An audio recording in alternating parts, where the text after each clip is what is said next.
El conflicto de los siglos, capítulo 3, una era de tinieblas espirituales, parte 2. Una vez suprimido lo que descubría el error, Satanás hizo lo que quiso. La profecía había declarado que el papado pensaría mudar los tiempos y la ley. Daniel 7:25.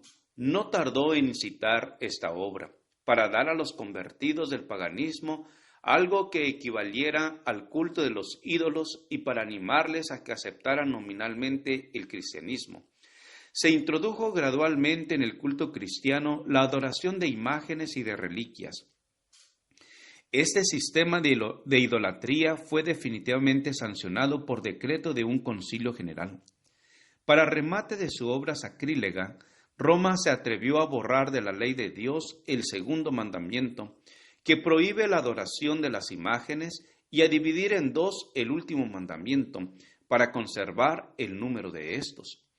El espíritu de concesión al paganismo fomentó aún más el desprecio de la autoridad del cielo. Obrando por medio de directores inconversos de la Iglesia, Satanás atentó también contra el cuarto mandamiento y trató de echar a un lado el antiguo sábado, el día que Dios había bendecido y santificado. Génesis 2, 2 y 3. Para colocar en su lugar el día festivo observado por los paganos como el venerable Día del Sol. Este intento no se hizo al principio abiertamente. En los primeros siglos, el verdadero día de reposo, el sábado, había sido guardado por todos los cristianos, los cuales, siendo celosos de la honra de Dios y creyendo que su ley es inmutable, respetaban escrupulosamente la santidad de sus preceptos. Pero Satanás procedió con gran sutileza por medio de sus agentes para llegar al fin que se propusiera. Para llamar la atención de las gentes hacia el domingo, fue declarado día de fiesta en honor de la resurrección de Cristo. Se celebraban servicios religiosos en ese día. No obstante, se lo consideraba como día de recreo y seguía guardándose piadosamente el sábado. Con el fin de preparar el terreno para la realización de sus fines, Satanás indujo a los judíos, antes del advenimiento de Cristo, a que recargasen el sábado con las más rigurosas exacciones, de modo que su observancia fuese una pesada carga. Aprovechándose luego de la falsa luz bajo la cual lo había hecho considerar, hízolo despreciar como institución judaica. Mientras que los cristianos seguían observando generalmente el domingo como día de fiesta alegre, el diablo los indujo a hacer del sábado un día de ayuno, de tristeza y de abatimiento para hacer patente su odio al judaísmo. A principios del siglo IV, el emperador Constantino expidió un decreto que hacía del domingo un día de fiesta pública en todo el Imperio Romano. El Día del Sol fue reverenciado por sus súbditos paganos y honrado por los cristianos, pues era política del emperador conciliar los intereses del paganismo y del cristianismo que se hallaban en pugna. Los obispos de la Iglesia, inspirados por su ambición y su sed de dominio, le hicieron obrar así, pues comprendieron que si el mismo día era observado por cristianos y paganos, estos llegarían a aceptar nominalmente el cristianismo, y ello redundaría en beneficio del poder y de la gloria de la Iglesia.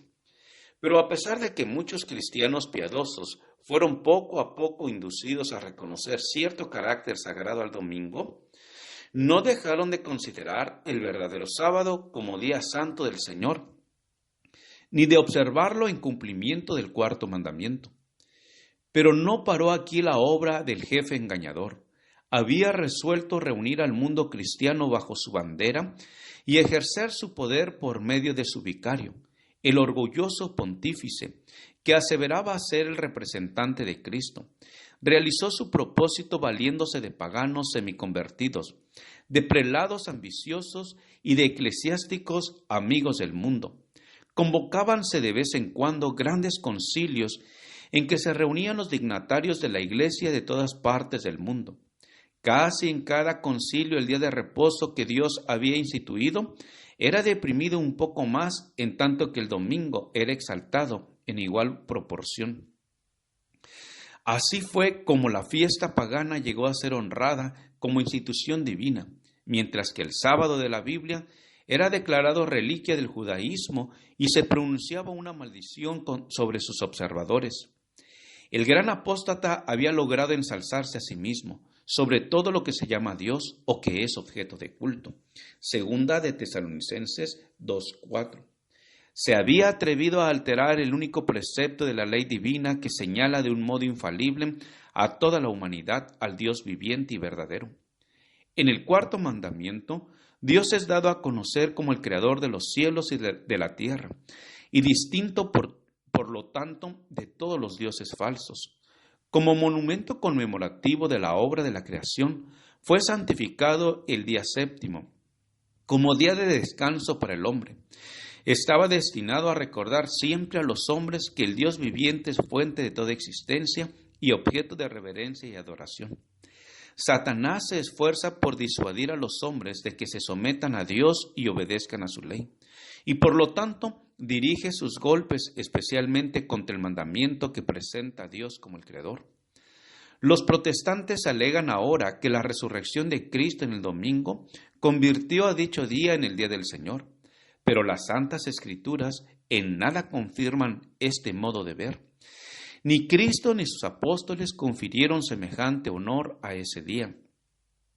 La observancia del domingo como institución cristiana tuvo su origen en aquel misterio de iniquidad, que ya había iniciado su obra en los días de San Pablo. ¿Dónde y cuándo adoptó el Señor a este hijo del papado? ¿Qué razón válida puede darse en favor de un cambio que las Santas Escrituras no sancionan? En el siglo VI, el papado concluyó por afirmarse. El asiento de su poder quedó definitivamente fijado en la ciudad imperial, cuyo obispo fue proclamado cabeza de toda la Iglesia. El paganismo había dejado el lugar al papado. El dragón dio a la bestia su poder y su trono y grande autoridad. Apocalipsis 13:2. Entonces empezaron a correr los 1260 años de la opresión papal predicha en las profecías de Daniel y en el Apocalipsis. Daniel 7:25, Apocalipsis 13:5-7.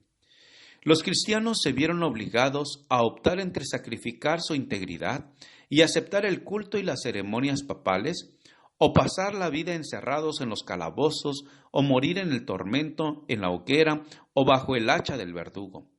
Entonces se cumplieron las palabras de Jesús: seréis entregados aún de vuestros padres, y hermanos, y parientes, y amigos, y matarán a algunos de vosotros, y seréis aborrecidos de todos por causa de mi nombre.